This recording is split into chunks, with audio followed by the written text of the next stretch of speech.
On poursuit maintenant avec le Mali au retour de la pause. Le Mali, où le mouvement du 5 juin souhaite organiser une manifestation à Bamako le 4 juin prochain pour célébrer le premier anniversaire de sa création. Le mouvement du 5 juin a été créé dans la foulée des manifestations contre l'ancien président Ibeka.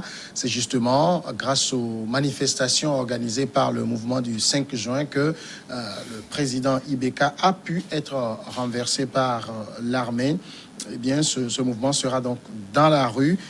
D'ailleurs, le mouvement est allé rencontrer l'imam Mahmoud Diko, avec qui il était en froid depuis quelques mois déjà, et Mahmoud Diko a lancé un appel à ses partisans à sortir massivement pour le rassemblement du 4 juin prochain. Pasteur Edo, comme est le M5 dans les rues, dans le contexte qu'on connaît actuellement. C'est vrai qu'on dit que c'est pour célébrer le premier anniversaire de sa création, mais pensez-vous que c'est juste la raison pour laquelle on sort?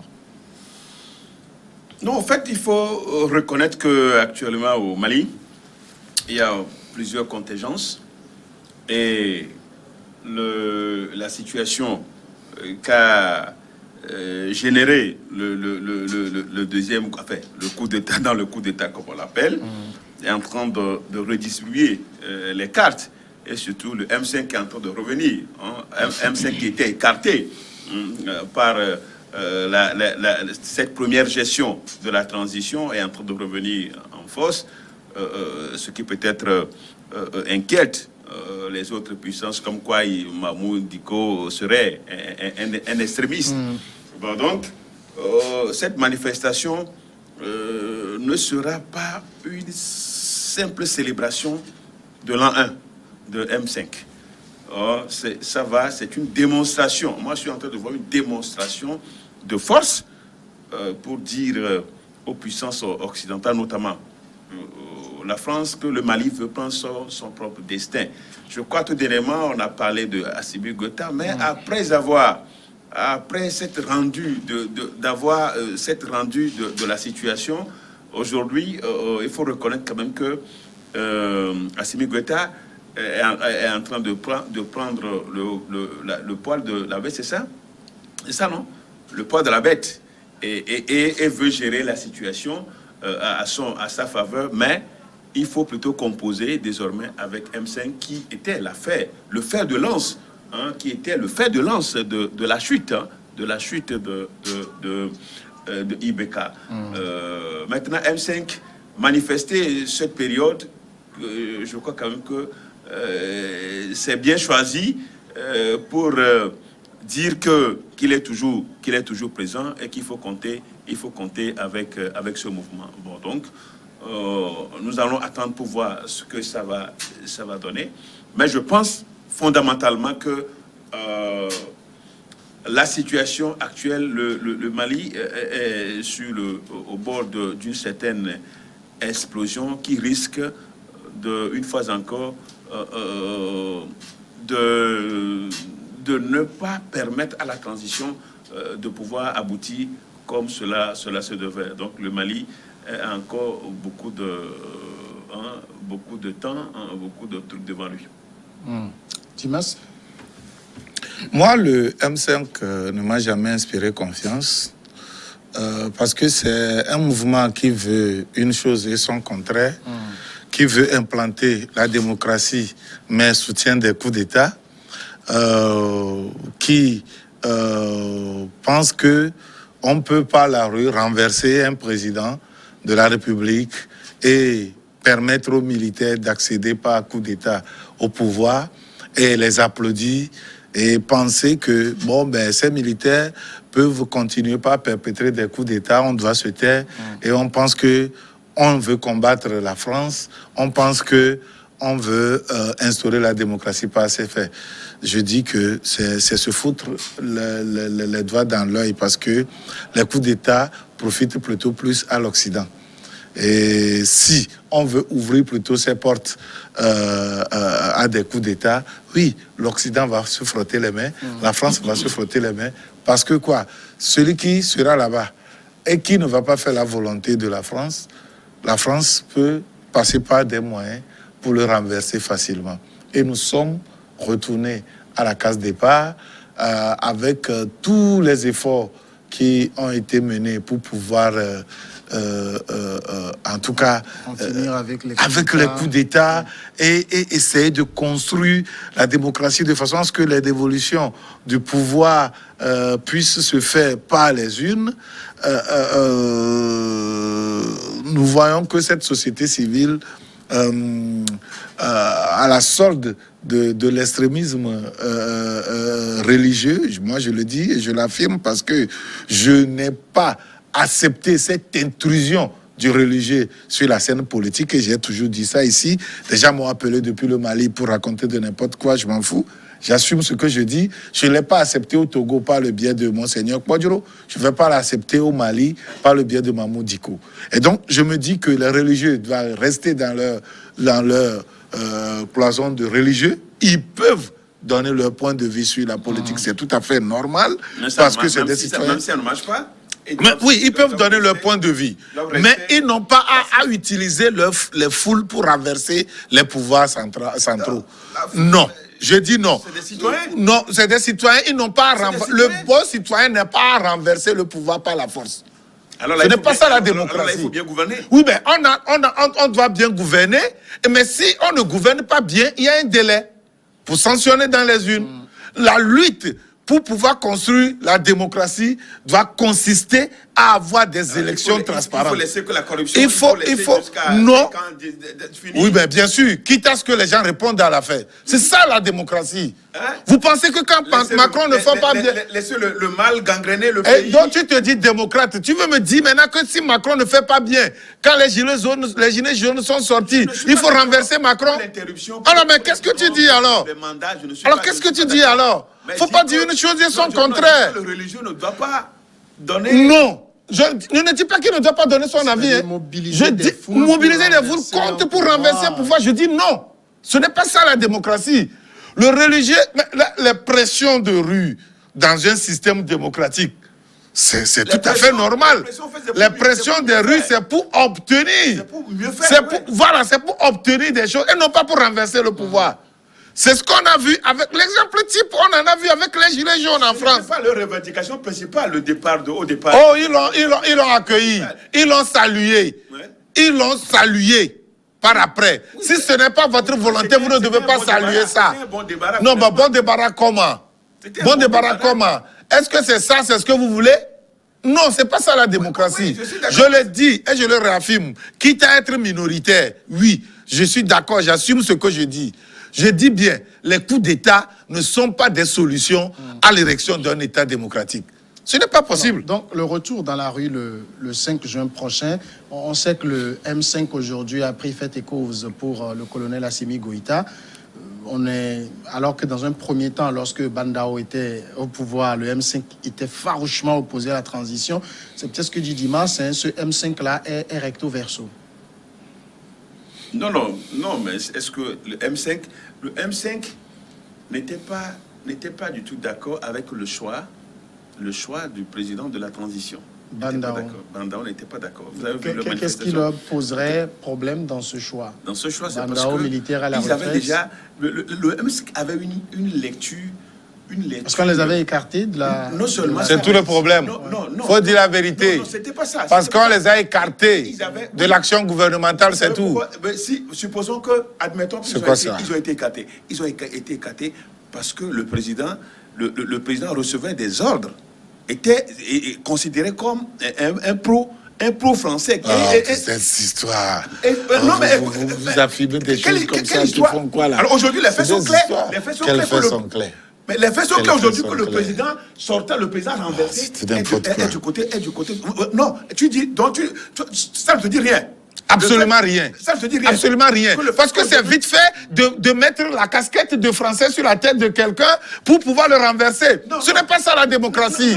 Les tests que nous nous sommes donnés, c'est la France. Je ne dis pas que... Nos tests s'appellent la France. Oui, nos tests sont là. Alors, Mais à côté, nous avons vu finalement que la France veut que nous sommes d'accord tous pour le retour à l'ordre constitutionnel. Nous sommes d'accord pour le retour à l'ordre constitutionnel. Mais quand vous scrutez profondément le cas malien aujourd'hui, le cas malien s'est transporté sur un autre terrain diplomatique occidental. Par intoxication. Par intoxication, c'est tout. Le M5 ne se retrouvait pas dans le président Bandao. Et aujourd'hui, si il y a une autre tendance et qu'on estime que le M5 a joué un rôle qu'on le veuille ou pas, dans la chute de IBK, mais c'est normal quand même que le M5 participe à la gestion, à la gestion des affaires. Qu'est-ce qui est normal? À la gestion des affaires. Le M5, c'est un parti politique. Mais c'est un conglomérat de partis politiques et de société civile. C'est un conglomérat de partis politiques et d'organisations de la société civile. Ben, il parlait tout à l'heure de coups d'État. Les coups d'État, jadis, étaient des coups d'État militaires. Aujourd'hui, nous avons des coups d'État civils, des coups d'État contre les constitutions. Il y en a aussi. Oui. Ce n'est pas seulement les coups d'État. Ça, c'est notre débat aussi. Faut pas faire, c'est un autre débat. Il ne faut pas faire un nivellement vers le bas. Je ne sais pas parce que cela se fait qu'on doit accepter les coups d'État militaires. Je n'accepte pas les coups d'État civils. Que ce soit civil ou quoi là, moi, je n'accepte pas ça. Je n'accepte pas ça. Et j'avais dit ici. Quand on tripatouille les constitutions pour se s'éterniser au pouvoir. Ce n'est pas bien. C'est des coups d'État. Ce n'est pas bien. C'est des coups d'État. Ce n'est pas bien. Et je n'ai jamais épaulé ça. Ce n'est pas bien. Et je n'ai jamais épaulé ça. Un président qui est là, qui tripatouille la constitution pour s'éterniser au pouvoir, ce n'est pas bien. Je ne suis jamais d'accord sur ces états de fait. Mais ce que je dis, mais je l'ai dit. Est-ce ce que je dis ici, est-ce que je dis dans ma chambre? Ça se passe aussi dans notre pays. Dans notre pays, ce n'est pas ça. Ce n'est pas la même chose. Faut n'a pas changé la constitution pour rester au pouvoir. C'est pas l'objet de notre Tu te trompes. Faut n'a pas changé le pouvoir pour rester au pouvoir. Sur le Togo, c'est pas l'objet du débat. Faut n'a pas changé la constitution pour rester au pouvoir. Tu fais une mauvaise lecture de la situation. Non. Alors maintenant que le M5... Tu fais une mauvaise lecture de la situation. Faut n'a jamais changé la constitution pour rester au pouvoir. Laissons le cas Togo. C'est ça. Revenons sur le Mali. Le M5 dont je... Faut pas mélanger les choses. Dans la rue, tu te mélanges les pinceaux. Le 4 juin prochain pour une nouvelle manifestation. Alors cette fois-ci, ça va prendre quelle allure? On dit en fait le premier anniversaire. Et vous l'avez bien rappelé, c'est pas un parti politique. En fait, finalement, le premier anniversaire de quoi? C'est ça. C'est ce que moi... C'est ça que ça t'étonne? Pourquoi? Pourquoi? Quel mouvement? Pour quel but? Pour quel objectif? Pour avoir fait reculer la... Pour avoir fait reculer la démocratie? Pour avoir fait reculer la démocratie? Pour analyser la situation et refaire des perspectives. Ils sont déjà aux côtés des nouvelles autorités. D'ailleurs, le poste de Premier ministre leur est promis. Et probablement Choguel Maïga pourrait être le prochain Premier ministre. Oui. On va dans la rue pour célébrer quoi? Mais vous savez, moi je regrette la non-fermeté de la CEDEAO. Vous savez, la CEDEAO compose avec l'opinion. Vous voyez, la CEDEAO irait quand même de façon très forte que les gens n'auraient pu comprendre, les gens n'auraient pas pu comprendre la situation. Les gens vont dire que non, cette CEDEAO est manipulée par la France ou ceci ou cela. Vous voulez la situation comme cela? Ok, on vous accorde. Mais le problème aussi, c'est que la CEDEAO aurait eu des difficultés à être ferme quand ce qui s'est passé au Tchad. Le Tchad n'est pas la CEDEAO. Les dirigeants de la CEDEAO sont allés là-bas pour avaliser. Non, ce n'est pas pour avaliser. Ils sont partis, ce n'est pas pour avaliser. Non, la CEDEAO, la CEDEAO a une voix officielle. Oui. Et la voix officielle, là, c'est le président en exercice. Oui. C'est le Ghana, qui s'est prononcé contre le coup d'État. Oui. Ça, c'était une voix officielle. Oui. Maintenant, quand on mène des missions de bons offices pour que la situation ne dégénère, c'est autre chose.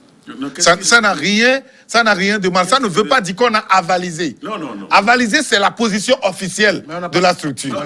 Mais la position... Oh, Edo, tu peux me laisser terminer? S'il te plaît. Oui, mais ça n'a pas été accepté. Qu'est-ce que vous voulez que la CEDEAO fasse? La CEDEAO ne peut pas prendre des sanctions contre une autre organisation. Non, Edo, laisse-moi terminer. Laisse-moi terminer ma logique. Quelle position personnelle, comment? Oui, mais il est le président en exercice de la CEDEAO. Même si ce n'est pas à ce titre, la voix officielle de la CEDEAO s'était prononcée. Ça n'a jamais été la caution au coup d'État. Ça n'a jamais été la caution. Pourquoi est-ce qu'une mission de bons offices, vous dites que c'est une caution et de la CEDEAO, et maintenant une voix officielle de la CEDEAO qui parle, vous faites la différence entre la CEDEAO, l'institution, et la voix là. Pourquoi? Donc ça veut dire que la CEDEAO ne peut pas... Oh, et donc, tu peux me laisser terminer, s'il te plaît? Mais voilà, la CEDEAO, c'est une organisation à part entière, entièrement à part. Ce n'est pas CEMAC. Ce n'est même pas leur regroupement en Centrafrique, CEAC là. Non. La CEDEAO, c'est pour l'Afrique de l'Ouest. Les protocoles additionnels qui bannissent le coup d'État et la prise de pouvoir par la force, par les militaires, de façon à ce qu'un militaire qui fait un coup d'État ne puisse pas en jouir, c'est au sein de la CEDEAO. Et qu'est-ce qui s'est passé dimanche pour qu'elle ne puisse pas sévir? C'est l'opinion. Moi, je ne suis pas d'accord. Mais je suis convaincu que la CEDEAO a voulu composer avec l'opinion. Vous savez, des fois, quand on... Einstein a dit qu'il est plus facile de désintégrer l'atome que de désintégrer l'opinion. Vous savez? Et donc, on ne peut pas demander à nos autorités de désintégrer l'opinion. C'est des gens qui jouent avec l'opinion. Quand bien même ils ont... Les protocoles... Oui, mais c'est ce qu'ils ont fait.